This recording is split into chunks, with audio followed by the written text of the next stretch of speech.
ይህን ቪዲዮ በእውነት ለምትወዱት ሰው ሼር አድርጉለት፣ በጣም እንዲጠነቀቅ፣ በተለይ ወጣቶች ከሆናችሁ።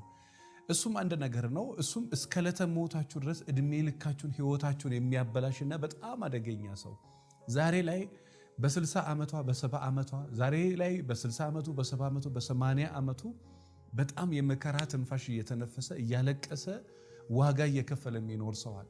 በአንድ ምክንያት ሴት ልጅም ሆና በአንድ ምክንያት ህይወቷ እንዳለ መስቀልቀል ሆና ምን አለ ትላንትና ልብ በኖረኝ፣ ምን አለ ትላንትና ይሄን አውቄ ቢኖር፣ የሚመክረኝ ሰው ኖሮ ቢሆን፣ አባቶቼ ልክ ነበሩ፣ እናቶቼ ልክ ነበሩ እያለች እያለቀሰች የምትኖር ሴት አለ። እሱ ምንድነው? በህይወት ዘመናችሁ ላይፋችሁ በጣም የጣፈጠና ጥሩ እንዲሆን የምትፈልጉ ከሆነ አንድ ነገር ተጠንቀቁ። እሱ ምንድነው? ግፍ አይኖርባችሁ። እኔ የእውነቴን ነው የምነግራችሁ። እኔ በዚህ ጉዳይ ላይ ዋጋ ከፍዬ አውቃለሁ። ከዚህ በፊት አውርቻችኋለሁ። እኔ ፈልጌ ሳይሆን ሰውየው ፈልጎ በግድ ወደ እኔ ስለመጣው ራሱ እኔ ዋጋ ከፍዬ አውቃለሁ። እዚህ ምድር ላይ አንድ ህግ አለ። አንድ ዘፋኝ ምን ይላል? ይቀመጣል እንዳደራ ደግም ሰራ ክፉም ሰራ እና ሰው ክፉም ሰራ ያው ክፉ ደግም ሰራ እንደ አደራ ቁጭ ይላል። የዘራውን ነገር መልሶ ሳያጭድ ራሱን ለማጥፋት ቢሞክር እንኳን በታሪክ ያ ሰው አይሞትም።